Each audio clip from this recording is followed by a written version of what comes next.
שעשית לאבותינו בימים ההם בזמן הזה שעשית לאבותינו בימים ההם. Miracles, I thank you for the miracles. Miracles, thank you. Miracles, I thank you for the miracles. Miracles, thank you. Give thanks and praise to God always for the miracles done in ancient days. For the miracles like when He redeemed the sons of Israel.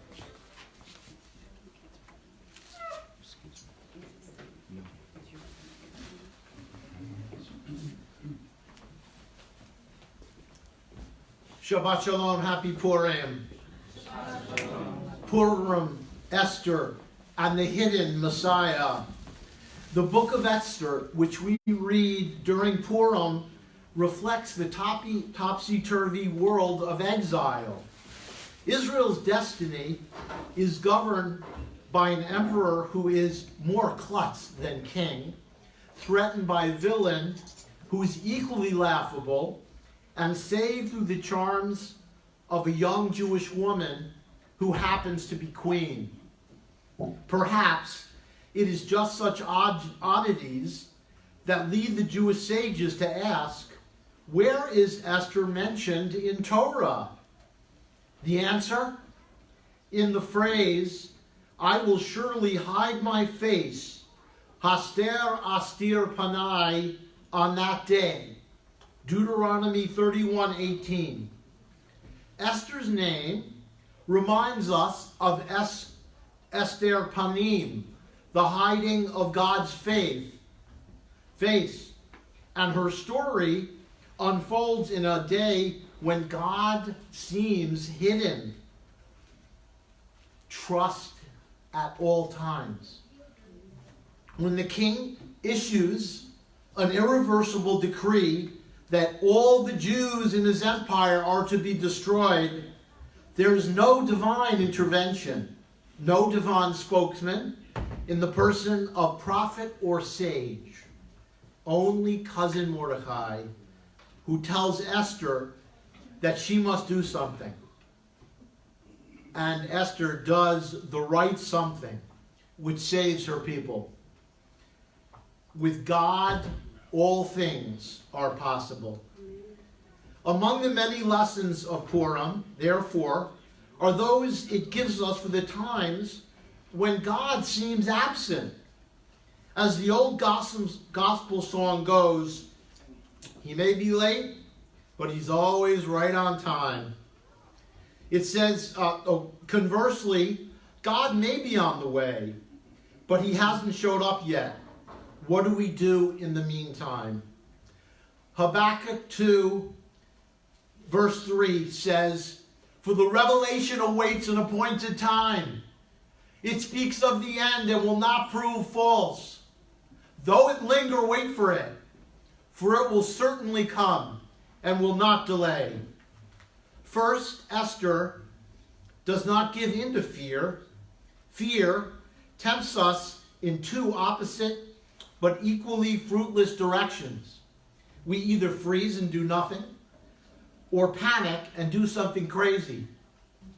It's not hard to imagine the queen in Esther's story holed up in her chambers, waiting for someone else, especially a male someone else, to do something. Look at what happened to Esther's predecessor, Vashti, when she took decisive action. The king had ordered her to appear before his drunken dinner guests, wearing the royal crown. According to the Midrash, wearing nothing. To show off her beauty. When she took the bold step of refusing to appear, she was deposed, and again, according to the Midrash, put to death. Esther recognizes this danger, but is not intimidated. Trust at all times. She avoids the extremes of freezing and panic. Instead, she organizes 3 days of prayer and fasting to undergird the step she must take. And she says, "And so I will go to the king, which is against the law, and if I perish, I perish." Second, Esther does what she can do. How many times do we miss our best chance to respond effectively because we are busy wondering why God seems absent? Esther leaves that question to others. She does not fret that God isn't showing up, but takes the action that her position and standing allow her to take. As she does, God's presence in the story becomes evident, even though he remains hidden. Trust him at all times. In Messiah, we discover that when we do what we can do, even though we feel powerless, his power will be at work in us.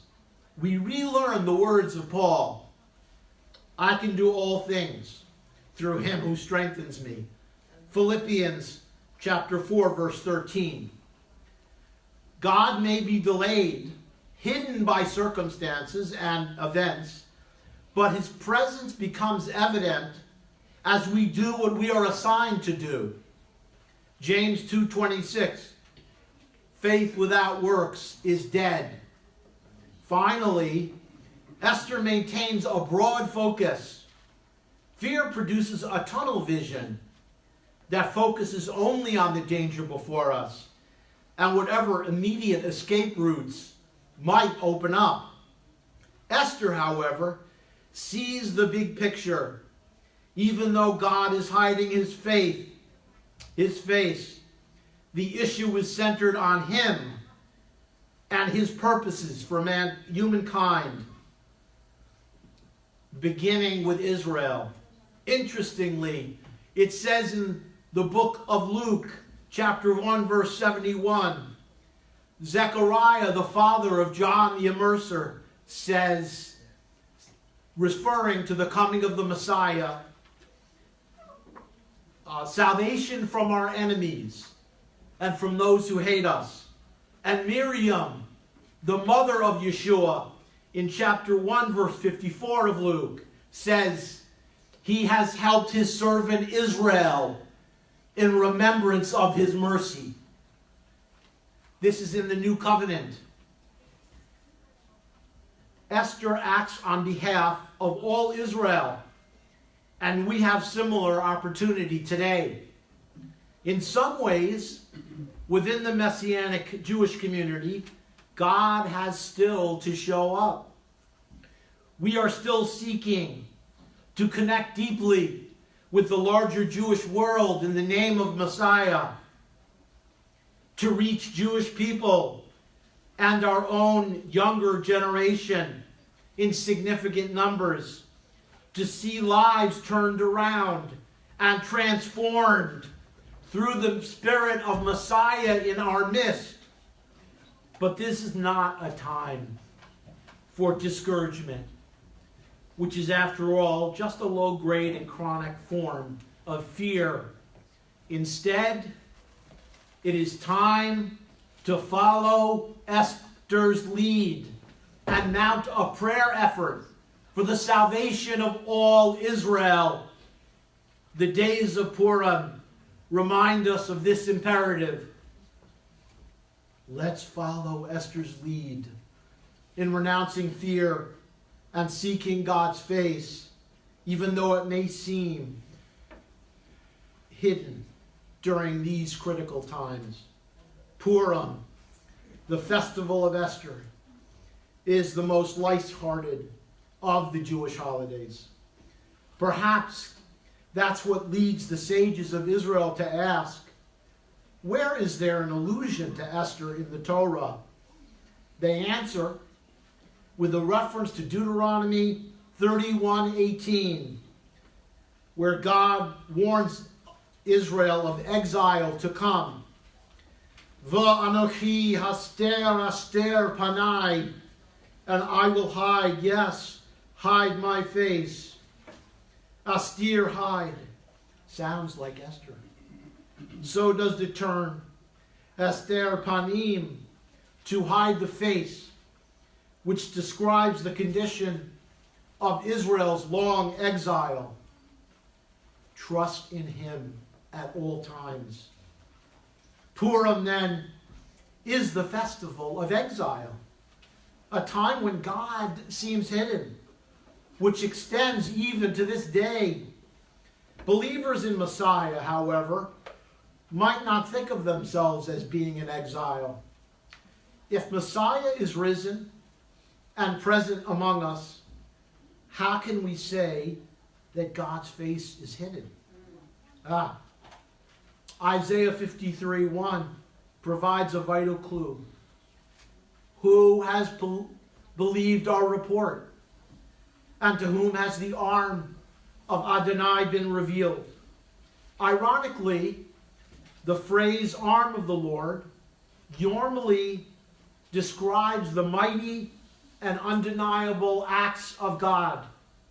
Arm of the Lord reminds us of Passover, which comes just a month after Purim, when God revealed himself openly both to Israel and to Egypt by a mighty hand and an outstretched arm.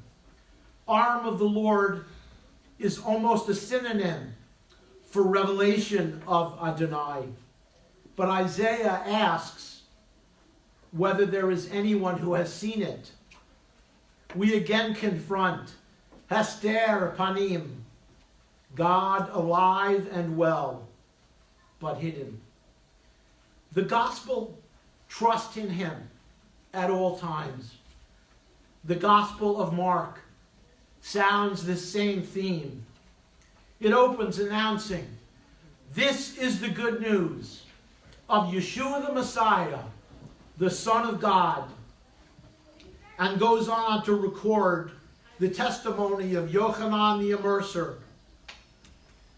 Verse 7 through 8, and a voice from heaven, you are my Son, with whom I am well pleased. Even the demons recognize that Yeshua is the Son of God, but Yeshua silences them. Indeed, he repeatedly instructs those who experience his healing power to tell no one about it. When Yeshua visits his hometown, the people ask, where did this man get all this? Rather than recognizing him as the Messiah, the Son of God, they take offense at him. His own disciples, when Yeshua performs the great miracle of calming the storm on the Sea of Galilee, ask, who can this be that even the wind and the waves obey him? Verses 4:41. Mark has announced who Yeshua is, but there's still something hidden about him.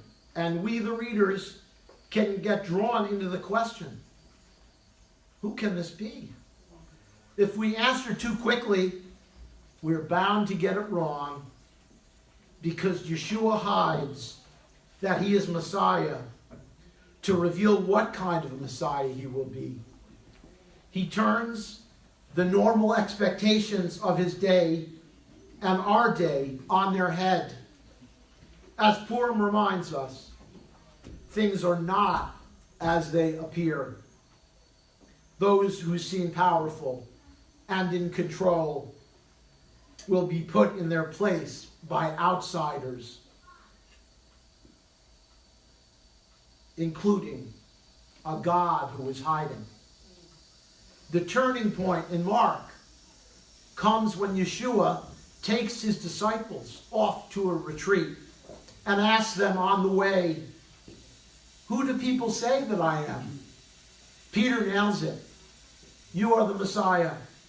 But Yeshua orders them not to tell anyone, chapter 8, verse 27 through 30. The secret is out.